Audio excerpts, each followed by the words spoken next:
So welcome to operating systems class. So today we will be discussing about the multi-level queue scheduling. Earlier we have talked about FCFS, SJF, round robin, priority scheduling. So these are the few CPU scheduling algorithms we have discussed about. So extending of the same topic, and that it is going to be deal with the two separate queues. So the things what we are going to look in a front end side, so those we are going to call it as foreground nor an interactive content, and things which are going to work behind, we are going to call it as background batches. So in a movie, the film stars, they are the front enders, the directors, the music director, the producer, etc. They are of the back enders. Similarly, if you take some website, assume a ECAP website. So ECAP website, what you are going to see in the front, that is a foreground job, and the content, the request, what we are going to put, those they are going to be stored in a database. So working in a database, we are going to say it is a background job. And one more thing, CPU, when it is going to execute multiple content, so it is going to take up multiple jobs. It is going to work with multiple jobs. But when it is going to say here, then it is going to be a single way here. So um, the hardware nor the thing. So this is operating system here. So this is the operating system here, and the hardware, it is going to include the CPU here. So we have job 1, job 2 and job 3. So it is going to be a interactive content. It is going to be an interactive content, and here it is going to be a batch processing. So totally execution time, CPU is going to take up one job at a time. There it is going to obey the batch processing, but multiple jobs are going to be taken place. So here you can say this is a way where the architecture is going to support this multi-level queue system. So now you can see that there are two types of queues. So first queue, you can see the foreground job. It is going to be in a round robin way. So job 1, job 2, job 3, again coming back to the job 1. So that is round robin fashion. Second one, we are going to say the batch processing. So this entire content now again it is going to be an option of FCFS, first come first serve. So multi-level queue, now what it is going to do is it is going to mimicking both the foreground job and the background job. So that is the importance of a multi-level queue here. So multi-level queue, when it is going to work, it is going to say it has the highest priority, and it is going to have with the jobs with the lowest priority. It is going to have jobs with lowest priority and the jobs with highest priority. So which are having the highest priority jobs?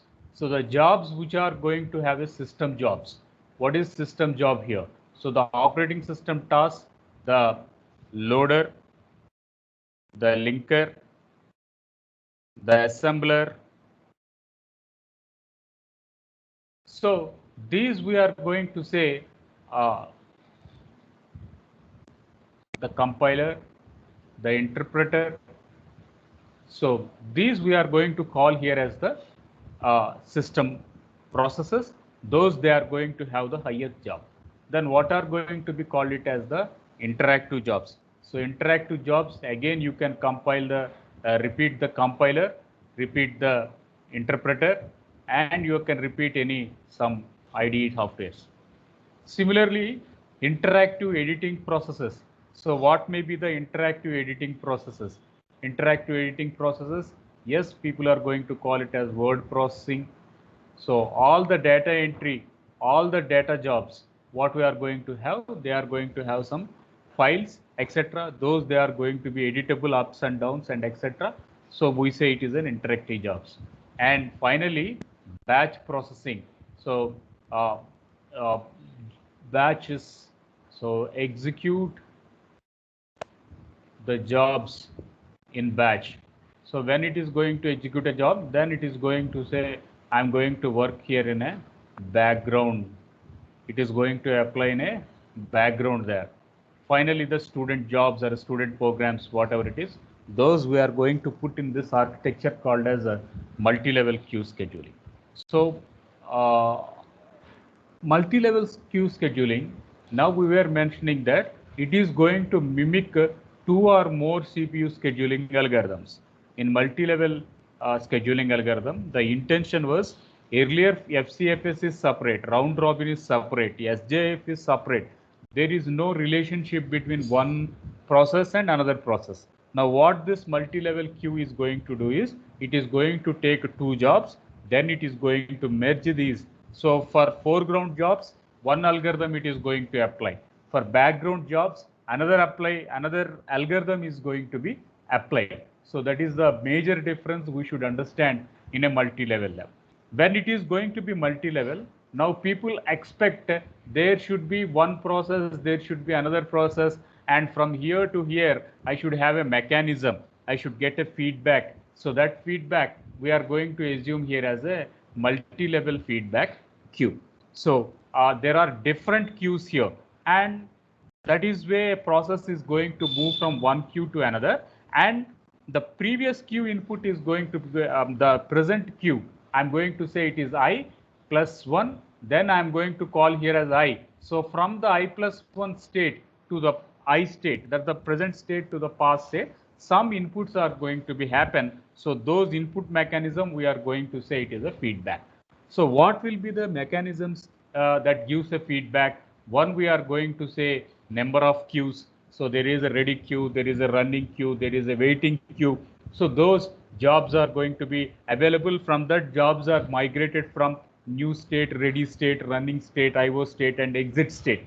For all that, we are going to use the scheduling algorithms. Next one, scheduling algorithms for each queue. Yeah, I have a ready queue. What CPU scheduling I can do? I have a running state. I have a running queue.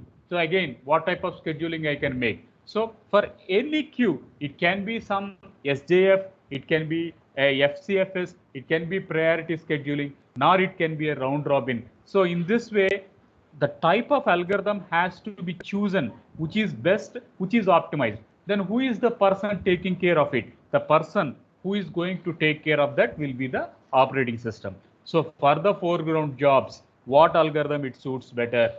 For the background job, what algorithm it suits better? That has to be taken, and appropriate algorithm has to be applied. That is the foremost duty of a operating system, and that it is going to do as a multi-level feedback queue. So which you can see here method which uses to determine to upgrade a process. So the upgrading a process in sense, it can be from new state, it can be to a ready state. That means it is upgraded. From ready state, it has to be upgraded to a running state. Again, from running state, it has to be upgraded to a waiting state. Okay, again from waiting state, it has to upgrade it to ready state, ready to running, and finally it can end by using into the exit state. So from stage to state, data has to be upgraded. So method used to denote a process. Okay, fine. So we are having some long term, and we are going to have short term scheduling. So one scheduling, it is going to work at the ready state, another scheduling working at the running state. So it is going to denote a process, to determine a process from where it is going to move from one state to another, etc. So that it is going to take care. So we can see the diagram here. So examples of multi-level feedback queue here. So in this example, you can see the quantum is going to mention. So 8 milliseconds time quantum is going to there. Again, 8 and 16 milliseconds time quantum is there. And finally, you can see there is FCFS algorithm. That means here I am going to use some round robin, and in that round robin time quantum is equals to some 8 seconds. Again you can see there is another round robin algorithm, so time quantum is equals to some 16 seconds. Then you can see the FCFS, first come first serve scheduling, is there. So now you can understand these two process. Now this process we are going to work with the foreground, and this process we are going to work with the background here. So one we are going to work with a foreground job, another we are going to say there is a background job. And second observation where we are going to get the feedback. Yeah, you can see this state. So you can see from here to here there is a link. We can call it as a feedback. Again from here to here there is a link. Again we can call it as a feedback. So I have a queue, and from one queue and to another queue I have a relationship. So for each mechanism to another mechanism I am establishing a link here.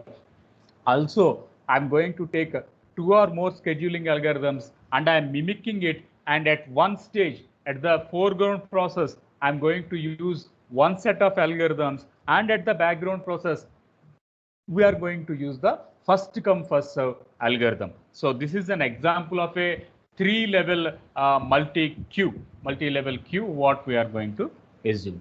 So this is from the second unit. Okay, this is all from the takeaways from the second unit. So what we will going to do is we will be pausing here. And what we are going to do for the rest of the activity is, so I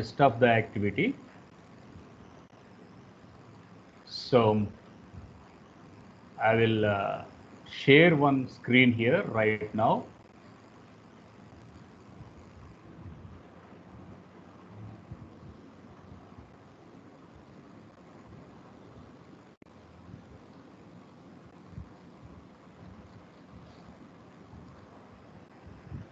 Hope you are able to see my desktop, and you are able to see a textbook called as Operating System Concepts by Silver, Skaz and Galvin, right?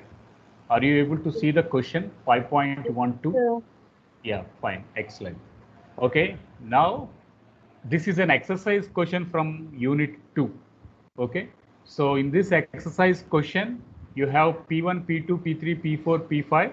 There are 5 jobs, and for the 5 jobs we are going to have its burst times, and for the 5 jobs we are going to have the priorities, right? And second one, you can assume the first question, it is going to ask you to draw the Gantt charts. They are going to ask you to draw the Gantt charts, and again in the Gantt chart they are asking you to work on FCFS, to work on SJF, and that it should be working in a non-preemptive way. That you have to work in a non-preemptive way, and thereby you have to compute the waiting time. You have to compute the waiting time. You have to compute the turnaround time, average waiting time, etc. So that is the thing what we have to work right now. So you can take a piece of paper and pen, then you start working, and now you have to tell me the answers. So that is what we are expecting for this day now. Go ahead. So I'm opening my paintbrush.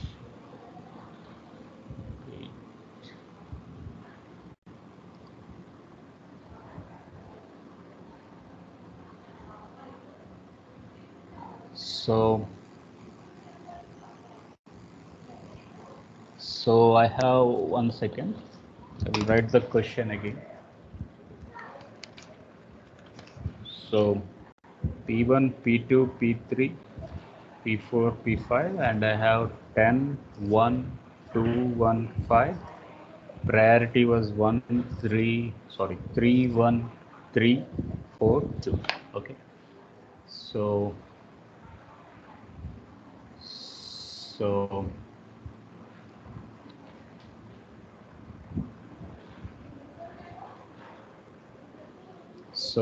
The question is as follows. We are having this P1. We are going to have P1. So P1 was 10 burst time. P2 burst time is 1. P3 burst time is 2. P4 burst time is 1. P5 burst time is 5. Okay, so first you have to start working with FCFS algorithm, and that too you can use only non-preemption. You can work only on non-preemption. Okay, begin it and tell me the answer. So first we have to draw the Gantt chart. We have to draw the Gantt chart. So in this Gantt chart,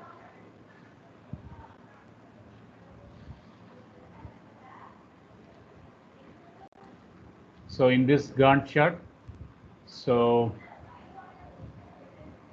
we are going to draw the Gantt chart. So as far as FCFS is concerned, what is the first job means? The interval starts at 0 millisecond. The first job you can assume it is P1. So P1, it is going to occupy for 10 milliseconds. It is going to occupy for 10 milliseconds. Next P2 comes into scenario. Next P2 comes into scenario, and P2 it occupies for 1 second. So obviously it is 11. Next P3 comes into scenario, and P3 it is going to take the CPU for 2 milliseconds of time. Therefore 11 plus 2 is equals to 13. Next P4 is going to enter to the CPU, and it needs CPU time for 1 second. So obviously 13 for plus 1 is equals to 14. And finally P5 is going to come here, and P5 needs CPU seconds for 5 milliseconds. So it is already 14 exhausted. So 14 plus 5, we are going to call it as 19. So that is the end of the Gantt chart here. Now you have to compute. Now you have to compute the waiting time. You have to compute the waiting time of each and every process. So I can take P1 here, and the starting interval P1 is arrival time is 0 itself because it is non-preemptive. If it is preemptive, what happens was when it is going to arrive, that time we have to consider. At any moment of time, we have to consider. It can enter at first, it can interval at second, third, at any interval it can enter. But so we have to consider that time. But here all have arrived at 0. So CPU executes all these at a time, even though some other jobs are waiting, P8, P8, P9, P10. If anybody are waiting, it will neglect it. It will complete the first 5 tasks, then it will go to the further. So we are going to call it as non-preemption there. So, but if it is preemption, what is going to happen was, at any moment of time, job can join. It verifies the burst time. If the new one is less than the existing burst time, it will be getting the opportunity. So that starvation and aging, that doesn't affect that. Okay, so here I'm going to have P5. So P5 arrival time is also 0. So P1, yeah, it is going to start at 0 itself. It is going to start at 0 itself. So I'm going to write here as 0. Next, I'm going to get this one P2. It is going to have a chance with the CPU at 10 millisecond. 3, it is going to have a chance at 11 millisecond. P4 for 13 and P5 for 14. So I'm going to get some average waiting time. Average waiting time. That is nothing but 0 plus 10 plus 11 plus 13 plus 14 divided by total number of jobs. So what is the answer, please? What is the answer, please? 0 plus 10 plus 11 plus 13 plus 14. 48, sir. 48 divided by 5. 48 divided by, yeah, 5 nines are 9 points. 9 points answer. Yeah. Now let us compute the second half of the question. What they have asked, They have asked to compute the waiting time. They have asked to compute the turnaround time. So now we are going to compute the turnaround time. So again, P1 is there. P1 arrival is going to be at 0. P2 arrival, it is going to be 0. P3 arrival, it is going to be 0. P4 arrival, 0. P5 arrival, 0. So now the difference between the starting job to the ending. So obviously earlier we were taking only the starting time for the waiting time to compute the waiting time. Now we have to see the ending time. So P1, even though it arrived at 0, it is going to complete its task at 10. Therefore 10 minus 0. P2 arrived at 0 and it has completed its job with the CPU at 11 millisecond. P3 it is going to complete at 13, P4 complete at 14, and P5 complete the things at 19, right? So now I am going to compute the average turn around time. So average turnaround time.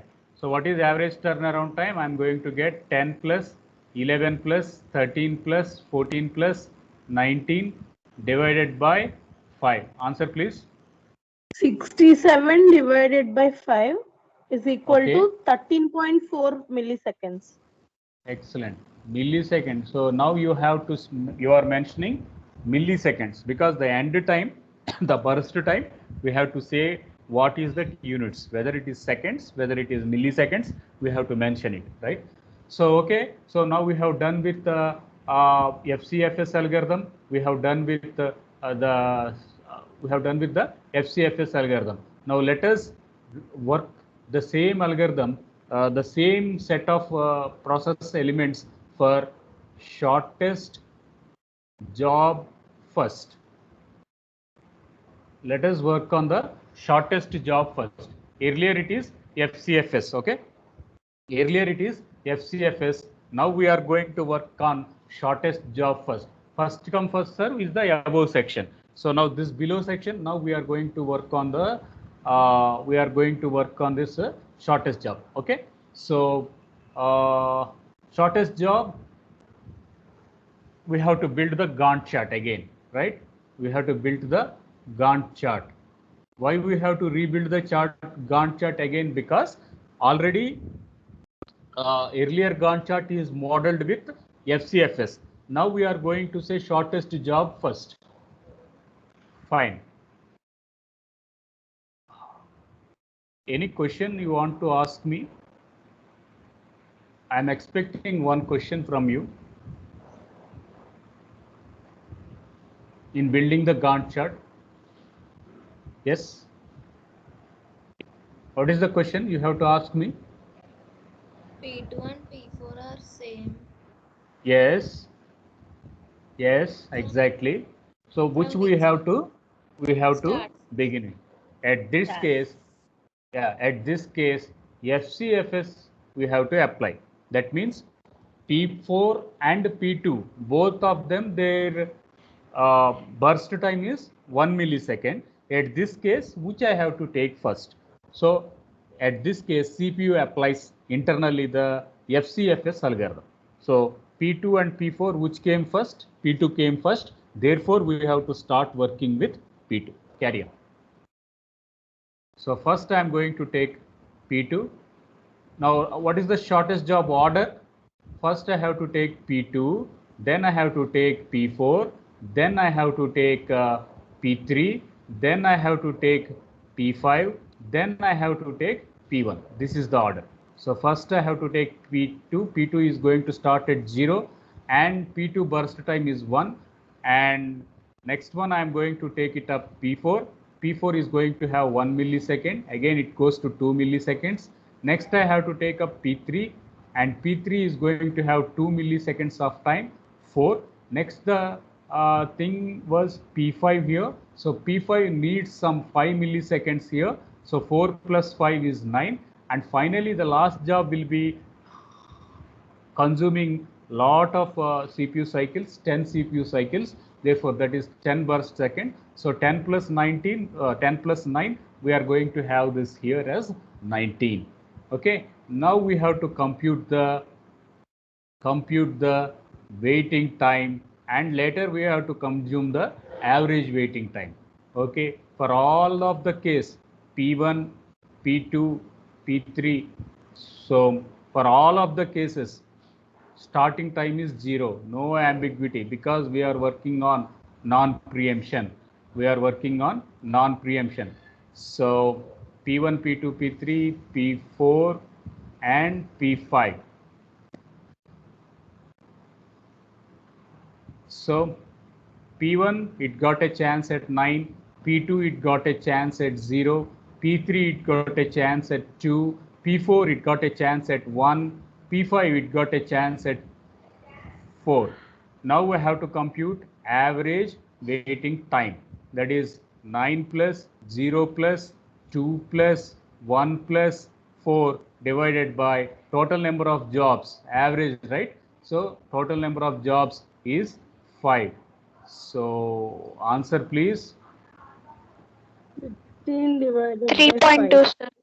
That 3 is point 3.2 milliseconds. 3.2 millisecond.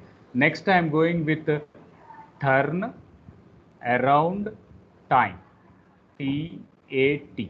So now P1 turnaround time minus 0, P2 again turnaround time, P3 turnaround time, P4, P5.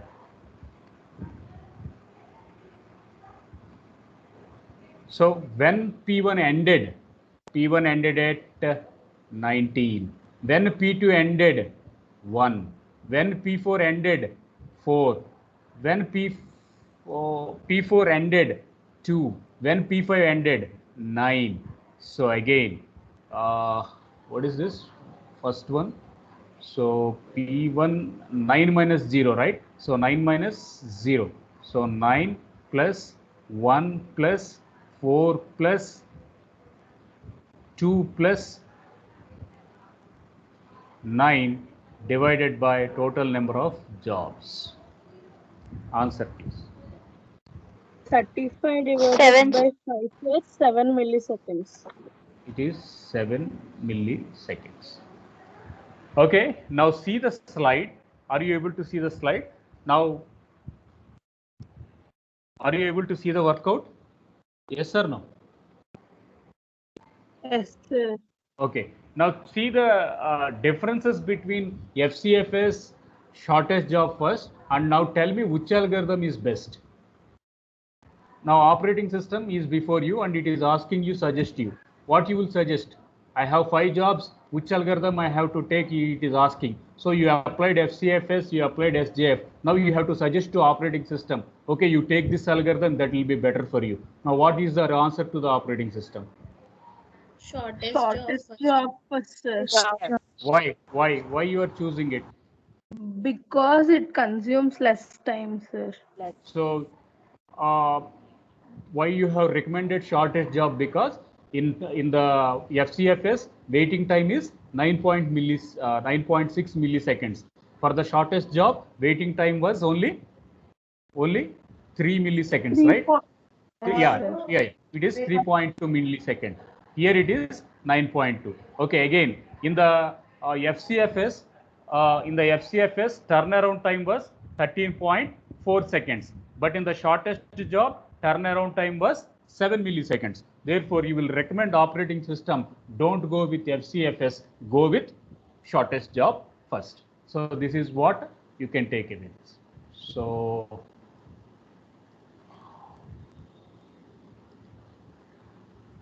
give me 1 second, I am saving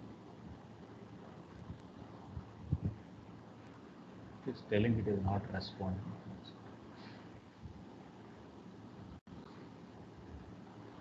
Okay, now you have to compute priority scheduling. Third one, P1 priority was 3, P2 priority was 1, P3 priority was 3, P4 priority was 2, P5 priority was 2. Now compute it and tell me the answer. Work it out.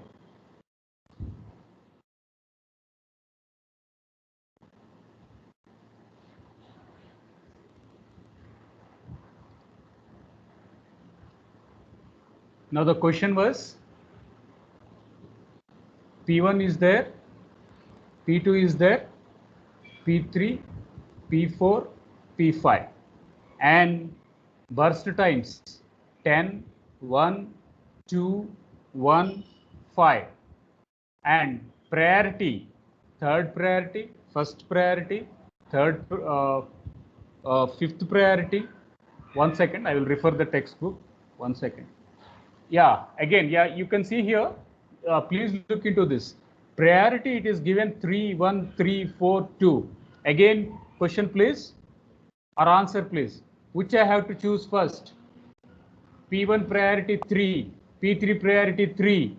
Both are having equal priority. So again, P1. P1. Yeah, because we have talked about multi-level queue. We have talked about multi-level queue. In background process, you can apply only the FCFS queue, right? We have already studied in the PPT that in the background process, this is the multi-level queue. You can see the diagram, right? In the background process, you have to apply only the FCFS. In the above, you can apply any type of algorithm. So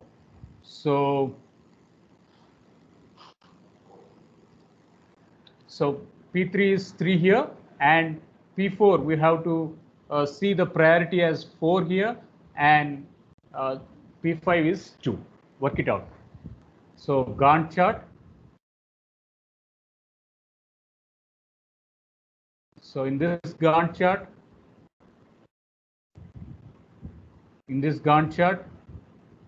first one we have to start with 0 millisecond, and we have to work with the priority. So this is high priority device. So obviously we have to take up P2, and P2 goes up to 1 millisecond. Second, it is having second priority as 2, that is given to P5 process. So it is consuming 5 CPU burst time. So this is called as burst time. This is called as priority, and this is called as process. Got it? So now P1, it needs 5 cycles. After P2, after P5, then it goes to P3, then it is going to apply FCFS, then it is going to take up P1. After that, it is going to take up P3, and finally it is going to take up the fourth priority, that is P4. This is the order. So P1, it consumes 3 cycles, so 9 here. Again, P3, it consumes, P1, it consumes 10 CPU seconds, so it goes with 16. It is going with 16 here. And P3, it is going to occupy 2 milliseconds, so it goes with 18. And P4, it is going to occupy 1 millisecond, then it is going to work with 1 millisecond. So that is how you are going to get this as 90. Now you have to compute the waiting time. So now this is called as priority scheduling algorithm. This is priority scheduling algorithm. So waiting time. So P1, P2, P3, P4, and P5. So we are going to have these chances. So 0, 0, everyone started at the same time. So what is P1? P1 goes with 6, P2, it's the beginning, and P3, it is having 16, P4, it is going to have at 18, and P5, it is going to have at 1. So average waiting time is equals to 6 plus 0 plus 16 plus 18 plus 1 divided by 5. Answer please. 41 by 5, sir. Okay. 8.2. 8.2 milliseconds. Got it? Next one. next one, turn around time. So again, P1, P2, P3, P4, P5. So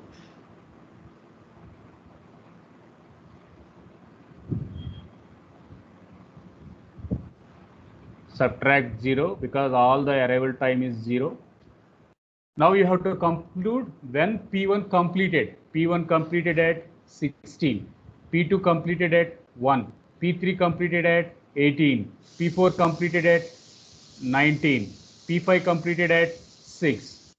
So we have to complete average turn around time. Average turnaround time. So 16 plus 1 plus 18 plus 19 plus 6 divided by 5. 60 by 5, sir. That is 12 milliseconds.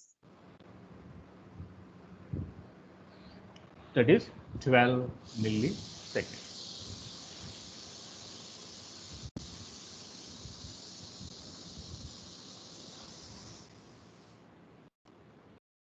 So that is how we are going to conclude the site. Okay, fine. We will continue in the tomorrow's class. The rest of the thing, that is, we have to conclude a non-pre, have to apply a time quantum, round robin, etc. So we'll do it tomorrow. So now for today, what you can do is, I have given a poll here. I have given a poll here, and so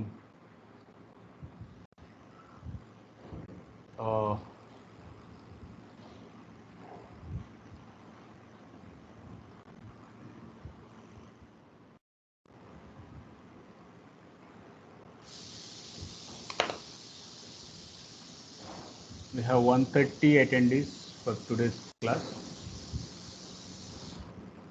and stop recording.